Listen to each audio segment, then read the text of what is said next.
Bum, bum, bum, bum, bum, bum, bum, bum, bum, bum, bum, bum. The Peter Dislike Show. Bum, bum, bum, bum, bum, bum, bum. Well, this month marks the 6-month anniversary of when I first became a millionaire, at least on paper. And things have got even better since then. I like to believe it's because I prayed to the spirit of Mary Curry. Here's why. You guys may remember I was at my grandmother's funeral almost a year ago now, and I asked my grandmother to communicate to Mary Curry to bless me with a number of things.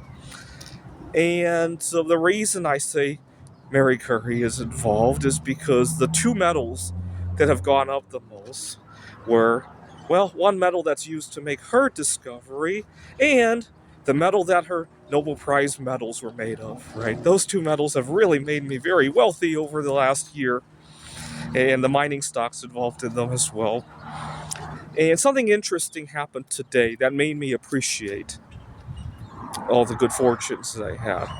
To understand what happened today, we got to go back in time. I was working on my PhD.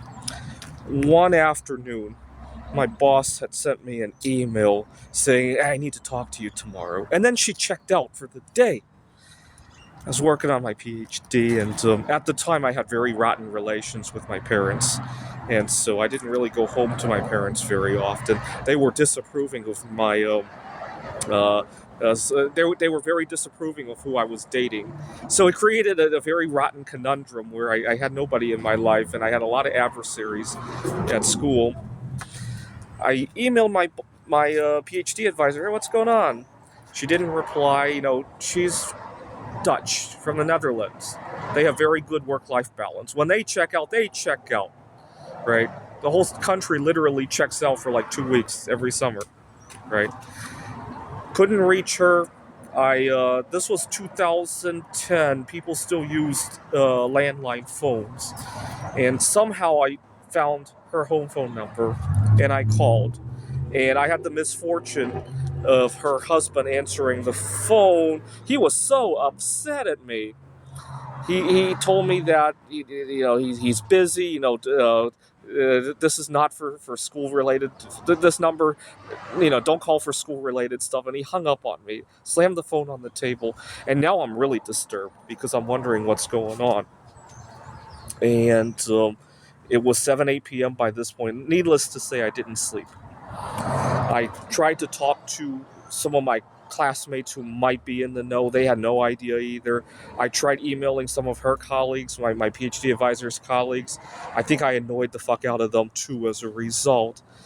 I had one professor that I confided in a lot, and I thought, could you please just try to find out? I mean, even if you find out a little bit so I can get some sleep. He was like, just go to sleep, and he was so upset at me. The next day, I camped out of her office at 7 a.m. And some of her students started arriving, waiting for her for something. She had a bunch of teaching assistants for classes as well. And then I harassed them as well about what was going on. Long story short, when she came to the office, I was already arguing with somebody because I was trying to harass them for information they had no idea.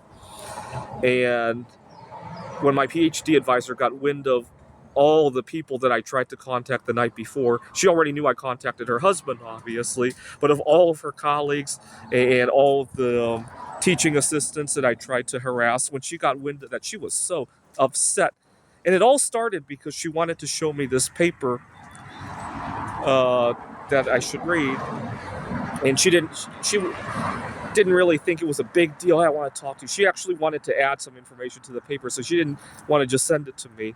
That's what I later found out.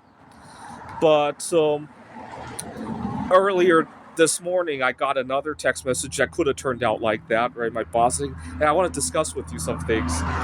And I didn't feel that way. It was like, oh, great. What can I learn from this, right? It has changed the dynamics of what it means to get an email like that, right? It used to be, oh my God, can I eat tomorrow? Now it's, oh great, can I learn something new, right? Because let's face it, if I'm making a mistake at work, chances are I'm also making it in front of my family.